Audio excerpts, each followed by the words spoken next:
poser. Patricia, bonjour. Oui, bonjour. Je vous remercie de prendre mon appel. Alors, j'ai été une grande admiratrice des ouvrages de Michel Onfray par le passé. Sur France Culture, je suivais son université populaire d'été. Voilà. Et j'étais absolument, je vous avoue que ça a été un grand choc pour moi d'entendre les propos de Michel Onfray lors du Covid. Il dit lui-même que quand on n'est pas spécialiste, on ne devrait pas s'exprimer. Et donc malheureusement, je me suis vue traitée de presque propagateur de sida. Il nous a comparé à des violeurs de jeunes filles. J'avoue que j'ai été complètement sidérée par cette position et cet appel, parce qu'il parle de ne pas vouloir discuter avec des gens qui se manifestent comme des inquisiteurs. Mais en l'occurrence, à cette époque-là, Michel Onfray s'est positionné comme un inquisiteur, un donneur de morale. Et de la part d'un philosophe, j'avoue que ça m'a absolument déstabilisée. Et j'ai vu que, alors après, j'ai cru comprendre qu'il y avait eu un début de regret. Et malheureusement, lorsque Alexandra Orion-Caude a sorti son livre Les apprentis sorciers, donc voilà, Monsieur Onfray dit qu'il veut débattre avec des professionnels. Donc on ne peut pas nier que Madame Orion-Caude est une généticienne et qu'il y a eu énormément de scientifiques de talent qui ne demandaient que le débat contradictoire, et ils en ont été privés.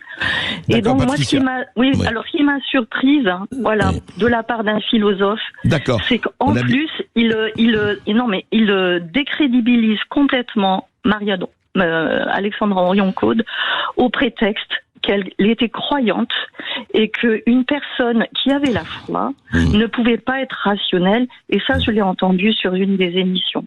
Voilà, donc écoutez, Michel Onfray vous répond, on a bien entendu. Non, moi je réponds pas à ça. Je veux dire, quelqu'un qui dit que j'ai fait savoir que je comparais ces gens-là à des violeurs d'enfants, non, je réponds pas. D'accord. Bon, c'est pas sérieux. Je veux dire, c'est pas sérieux. Je pourrais porter plainte contre cette dame. Où ai-je comparé les anti-vaccins à des violeurs d'enfants? Enfin, c'est n'importe quoi. Ce que dit cette dame, c'est n'importe quoi. Je n'ai jamais dit les trois quarts de ce qu'elle peut raconter. Je viens de faire savoir. Il suffit, les gens n'ont pas besoin d'avoir Patricia, juste un mot, c'est vrai. Comment vous avez entendu violeurs d'enfants, Patricia? Je n'ai jamais dit que je ne débattais qu'avec des spécialistes. J'ai pas dit ça. Je viens de dire que je voulais juste débattre avec des gens qui étaient au minimum au courant. Vous allez dire violeurs de jeunes filles, c'est la même chose. Comment fonctionnait une cellule? J'appelle pas ça un spécialiste. J'ai même fait savoir que c'était niveau 4e. Si madame m'a écouté, je veux dire, j'ai demandé un niveau 4e. En 4e, ce qu'on fait en biologie, enfin du moins moi quand je faisais la biologie en 4e, ça nécessitait pas 12 ans d'études après le bac. Donc je n'ai jamais dit que je ne discutais qu'avec des spécialistes. Je disais que je discutais juste avec des gens qui respectent la réalité. Et madame, je pourrais porter plainte contre vous en disant que vous êtes dans la diffamation, en disant que j'ai fait savoir que je vous comparais à des violeurs d'enfants. Je sais tout. C'est délirant. Maintenant, André, moi j'ai accepté un débat sur Jésus, j'ai pas accepté un débat sur le Covid et sur les vaccins. Donc moi je vais aller faire un tour si c'est ça. J'ai pas envie de me faire traiter de violeur d'enfants. C'est n'importe quoi. Mais attendez, cette chaîne, qu'est-ce que c'est que ce débat? Qu'est-ce que c'est que ces questions? Qu'est-ce que c'est que ce délire là?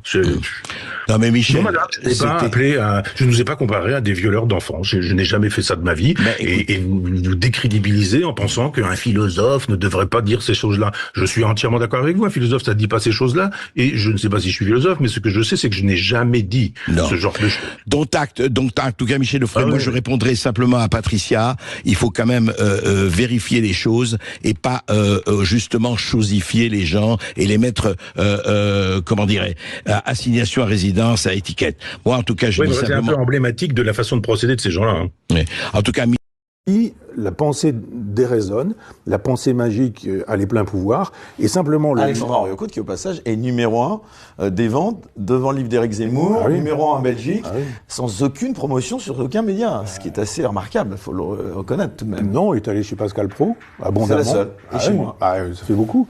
Et oui, mais bon, vous savez, Les vidéos qui ont le plus de vues sur le net de manière planétaire sont des vidéos de chats, de chiens, de gens qui tombent de leur piscine ou qui se prennent un gadin en descendant l'escalier.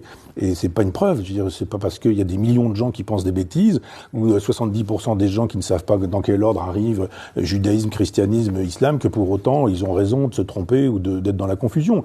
Enfin là, en l'occurrence, c'est une généticienne quand même assez reconnue quand même. Bon, qui Oui, travaille pour Axel Kahn.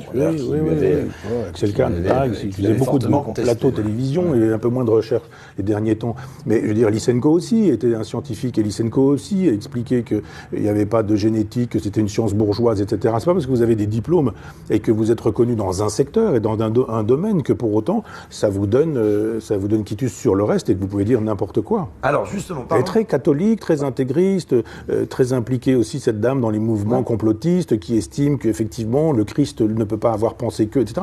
Donc vous pouvez avoir une agrégation de pharmacologie et puis en même temps estimer que le Christ est ressuscité le 3e jour, hein, c'est possible aussi.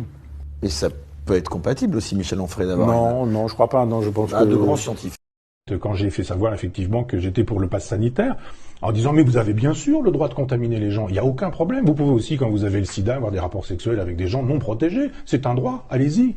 Et estimer que effectivement vous avez une jeune fille qui vous plaît, vous avez le droit de la violer. Catholique, très intégriste, très impliquée aussi cette dame dans les mouvements complotistes qui estiment qu'effectivement le Christ ne peut pas avoir pensé que, etc.